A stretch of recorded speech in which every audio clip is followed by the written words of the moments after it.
Goeiemôre. Ek wil so graag vandag se Psalm 21 uit die NIV lees, New International Version. En die eerste een wat ek nader gehark het, se druk is so klein, ek kan nie en ek het nog nie my bril gevind in my chaos nie. So ek moet asseblief net die bril vind. Maar kom ons luister net 'n bietjie en dink net 'n bietjie oor wat is dit wat in hierdie Psalm gebeur. Ek het hier 3 dinge neergeskrywe. In die eerste plek, kyk net 'n bietjie hoe Dawid geleef het in die teenwoordigheid van ons Vader. Sal ons dit asseblief van hom leer? Dat die teenwoordigheid van die Vader vir hom so belangrik was. Hy kon dit nie negeer nie. En weet jy, ek dink hoe meer 'n mens gaan poog om in sy teenwoordigheid te leef, hoe makliker gaan goed jou pla wat jou uit sy teenwoordigheid uitdryf. Dink 'n bietjie daaroor.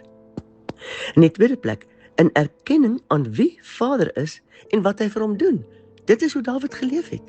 Hy het al die pad erken wat hy van Vader ontvang het. In die derde plek, hy het geleef met 'n verwagting dat Vader sal deurbreek, opdaag, red, dat hy daar sal wees vir hom. En dit is nou wat ek graag wil dat ons ook sal raak lees in hierdie Psalm 21. En ek lees nou hier uit die New International Version. For the director of music, a Psalm of David, is die opskrif in hierdie Bybel.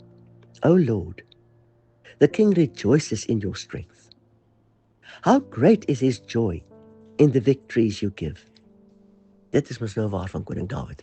How great is his joy in the victories you give. Hy het nie teruggehou nie. You have granted him the desire of his heart and have not withheld the request of his lips. You welcomed him with rich blessings and placed a crown of pure gold on his head. He asked you for life, and you gave it to him. Length of days, forever and ever. Through the victories you gave, his glory is great. You have bestowed on him splendor and majesty.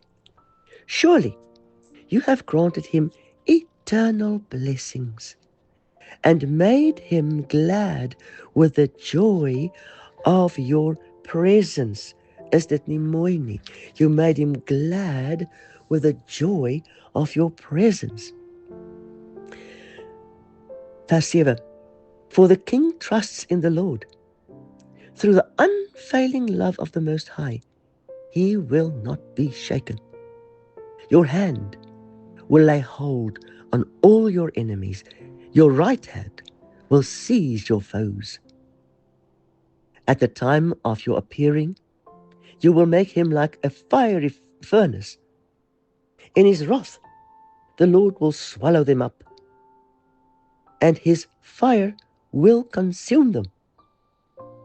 You will destroy their descendants from the earth, for their prosperity from the mankind. Though they plot evil against you and devise wicked schemes, they cannot succeed. For you will make them turn their backs when you aim at them with drawn bow. Be exalted, O Lord, in your strength. We will sing and praise your might.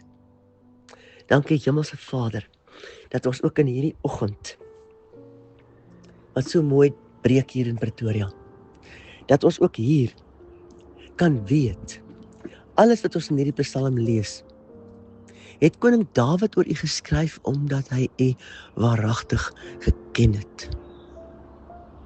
Vader, in die eerste plek bid ek, leer ons, gee ons die begeerte, om u te ken, soos koning Dawid u geken het.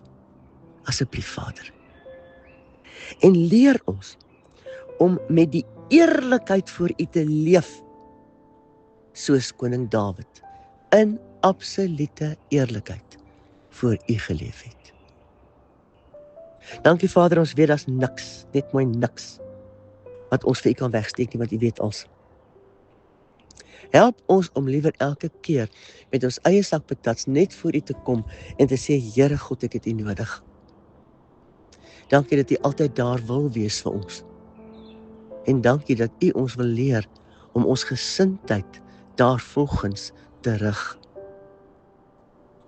Help ons om in afhanklikheid van U teenwoordigheid te leef, Vader, soos koning Dawid dit gedoen het.